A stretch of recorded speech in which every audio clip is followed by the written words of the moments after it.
All right, here we go. My name is Gene Wisnand. I am one of the owners and one of the lead firearms instructors for Trident Firearms Academy, LLC, based here in Central California. Going to do a short video today on selecting a holster or what holster is right for you. Before I get into that though, like us on Facebook. We're easy to find, facebook.com/Trident Firearms. We get a lot of information out there, some of the pictures and videos from some of our classes. We also have a lot of people from around the country who check the site, so if you got a good question about a firearm, you might be able to get some experience from other people. Also, subscribe to our YouTube channel right down here. Subscribe. I think it's worth the time it takes to punch that little button there on your screen, and you may find something that's useful or funny or silly or humorous. Anyway, like us on Facebook, subscribe to our channel on YouTube, and here we go. I'm going to try and keep this relatively short. Those of you who have watched any of my videos before know that I have a tendency to talk too much, which limits the shortness. Anyway, you get the idea. I'm long-winded. This video is going to start your journey onto having way too many holsters, because you're going to buy a holster thinking it's the latest, greatest, last one you ever need. 2 weeks later, you're going to revert back to one of your older ones, or you're going to buy a new one, and you will develop boxes or laundry baskets. I have a couple over here, full of old holsters that were good when you bought them that don't get used much. Either that, or if you've got that large collection of obsolete holsters, this will hopefully help you whittle your way down to a manageable number of holsters. So I'm going to give you some simple advice on choosing a holster, hopefully. All right. Start with the types of holsters. Inside, outside the waistband. One of the things I'm going to cover slightly at first is choosing placement of your holster. That'll help a lot with deciding which holster is right for you. So the placement, if you take your hand, you form a diamond with your fingers, put it around your belt buckle. As you turn your body, you will notice that angle of the hand varies, or changes rather. That will help you decide where you're going to place the gun on your hip. Give you an example of that. Here's my Lua Lessie CQCS holster, which is a very good design. As you can tell, I've worn it for quite a while. It has a modest cant to the holster. So again, taking that diamond and turning it around my body, you'll notice it fits right here just behind the crest of my hip, which is generally a good place for the gun. Or if I take this, the Galco Avenger holster, this one has a straight up and down cant, so I'll take the same drill. Hey, looks right there on the crest of my hip, right in line with the seam of my pants or my trousers. So this actually, by the way, is a very good holster. I really like that one a lot. So that placement on your belt will be the number one. Then so do you do dominant side carry, abdominal carry, kidney carry, or just behind your hip, small of the back? It's gonna all that's gonna depend on you. Shoulder holsters may become important. This is a Galco Jackass holster. That's their name for it, not mine. Shoulder holsters may work well for you, and I'll go over those a little bit, hopefully help you decide if that'll work for you or not. But Galco works well, makes decent, very good leather holsters. Pocket holsters, paddle holsters, ankle holsters, off-body carry, whether it be like a purse, a fanny pack. For you progressive types, a merce. It's still a purse, guys. I don't care what you want to call it, it's still a purse. Pretty much takes away half of your man card at least. But if you're progressive, you probably don't have a man card anyway. I'm sorry, I'll try and stay away from politics. Leather, Kydex, plastic. Okay, this is like I said, this is the Galco Avenger. This is a leather holster, a very good quality holster. It's not cheap. It runs you almost $90 to $100, but it's a very good holster. It'll last you a very, very long time. This one's lasted me quite a while. Kydex, which is essentially a hard plastic. That's not true. Kydex has different chemical makeup. It's rigid. This is one of our holsters. This is one that we make. One of the best, in my opinion, that we make. Fits Glock 19 very well. It's a good holster. Kydex. Plastic, such as the Glock holster, a lot cheaper than everything else, does its job relatively well. It's cheap, very cheap. It's made out of plastic. Very cheap. Just housekeeping right now out of the way. I forgot to get it before. Of course, all firearms that I will be handling today have been cleared, confirmed empty, and there is no ammo in my immediate vicinity. So just in case you're wondering, I'm not stupid. I know a lot of you guys are wondering that one. Some people, I still wonder it sometimes.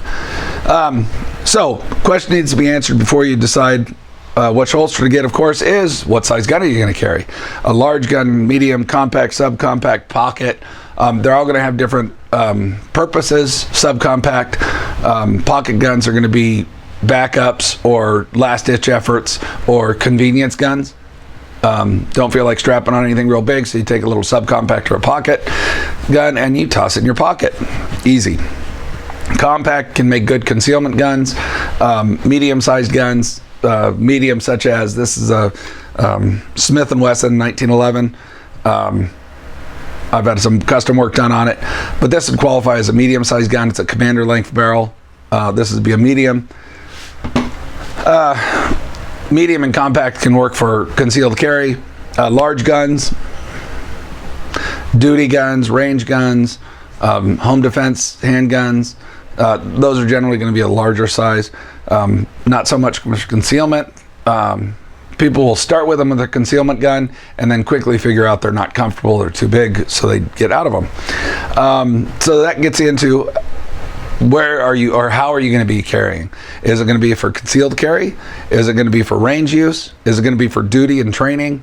Or is it going to be a backup gun? Backup guns are going to be big on little pocket holsters or ankle holsters.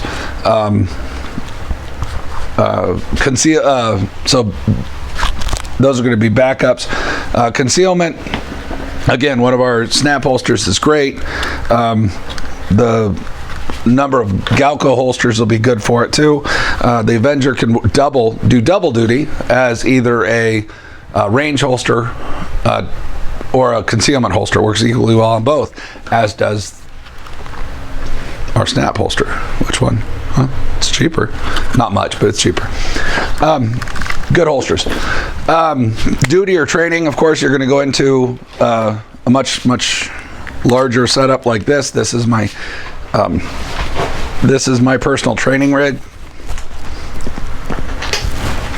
Looks rather stupid with this shirt, but I don't wear this when I go training. But this is my training rig. It's got everything I need. It's got spare mags, double guns, just in case I go to a bad part of town, right? No, actually, this left-sided holster is a pet peeve of mine. I've heard too many instructors try and tell students, left-handed students, oh, it's just a mirror image of what I'm doing. Just copy what I'm doing with you, and it's just a mirror image. Well, it's not, dumbass. Everything's different.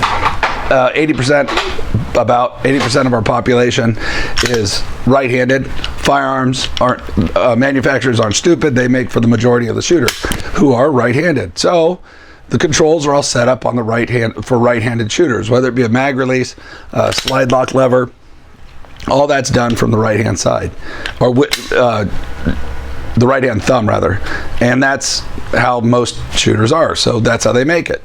If you get an instructor who says, it's a mirror image, really? Where's my mag release? Where's my slide lock lever? Yeah, he's a dumbass. Don't listen to him. Take it as a clue. You can do the mag release with your index finger, your middle finger, locking the slide to the rear. Not hard to do, but you've got to show a student how to do that. You got to show a new shooter how to do that, and that's generally done better from a left-handed, using it as a left-handed side. So see, the other thing about this training rig, I'll get it out of the way now. I generally try and cater my equipment to the class that I'm teaching. If I have a class that teaches, these are Safariland ALS holsters, and I'm really a big fan of them. I like them a lot. They hold the gun very securely. Not going to come out. hit that little tab, comes right out, no problem. You can tug on it all you want. I have removed the little chop block that Safariland delivers these with. For training, I don't need it. Duty, of course, you would need it. The SLS hood isn't necessarily a bad thing either if you train with it. But if I'm training a department that issues M&Ps, I'll generally go with the M&P holster, quick detach, so it's easy to come on and off. Yeah, so like so there's my duty or training rig out of the way.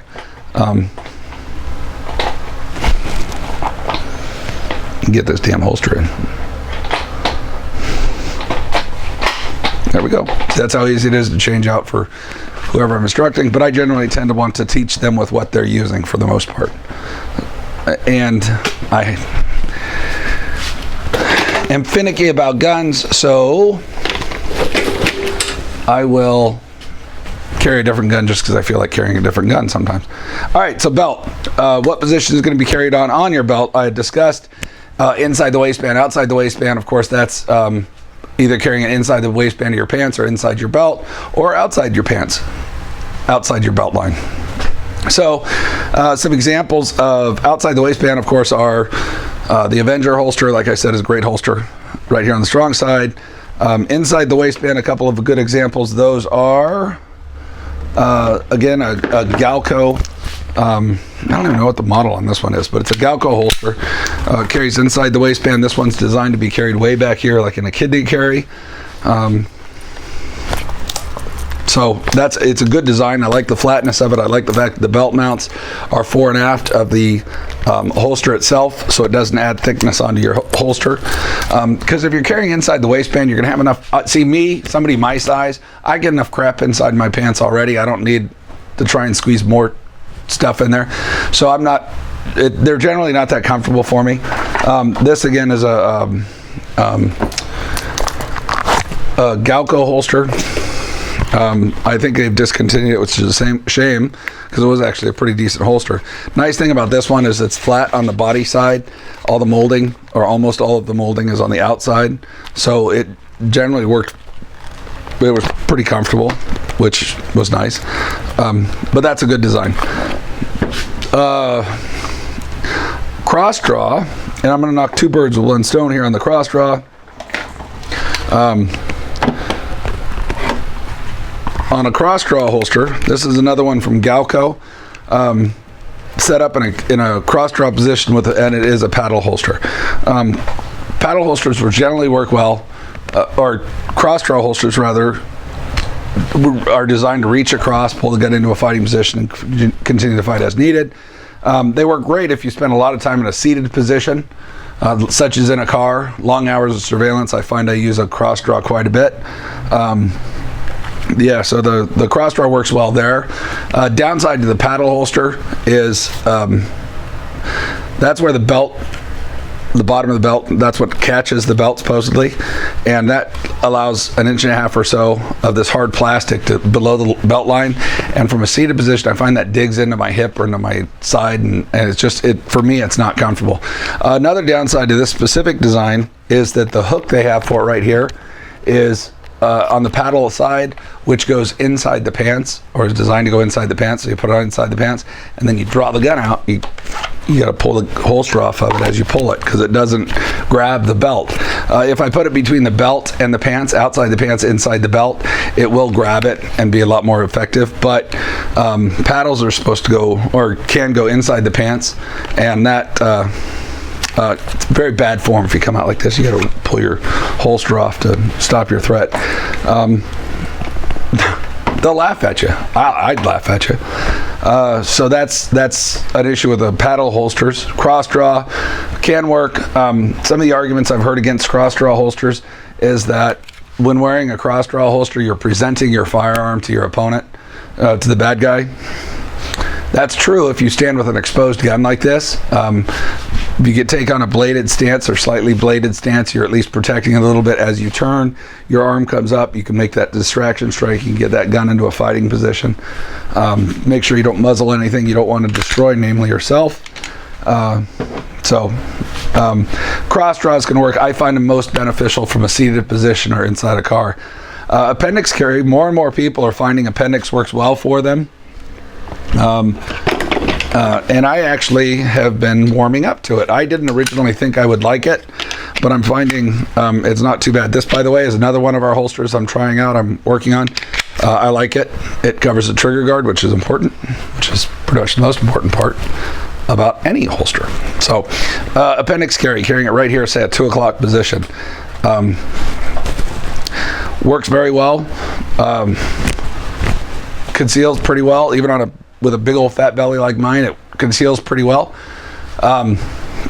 Draw stroke, you'll notice most competition shooters, like in the IPSC start position, carry their guns right here because it's just a matter of dropping the gun down and coming out and shooting.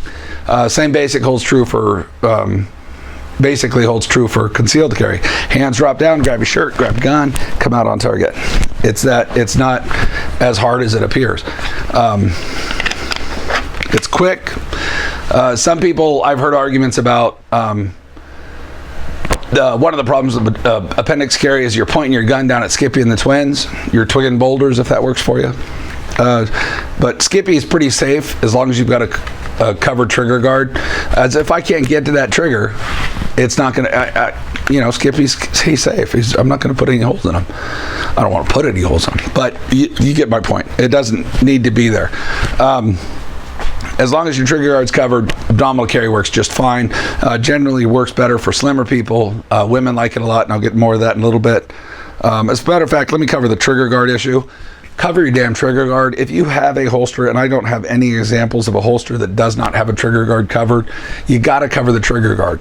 If you don't cover the trigger guard, your finger can get that trigger. You're going to go in there, grab the gun. As you start to squeeze the gun to pull it out, you're going to squeeze that trigger, and bye-bye to your twig. And little twig and berries will be, your twig and boulders will become a stump and boulders. One of the other things, real quick on trigger guards.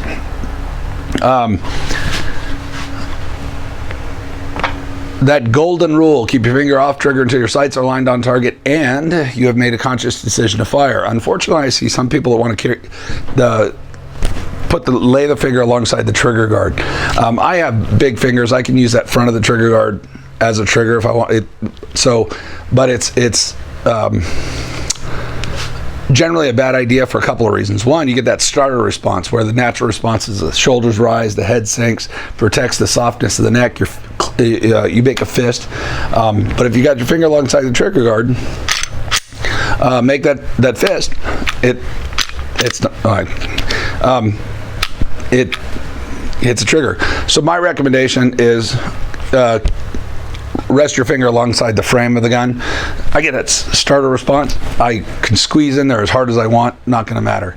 And also, please train yourself out of that starter response into a different response. The other thing with that, where that becomes important, is holstering a gun. If you've got your finger alongside the trigger guard and you've got a rigid mouth holster, notice it funnels my finger into the trigger guard, and bad things can happen there.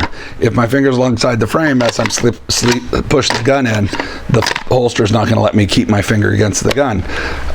So please keep the finger off the trigger, keep the finger off the trigger guard, go higher than that onto the slide or frame.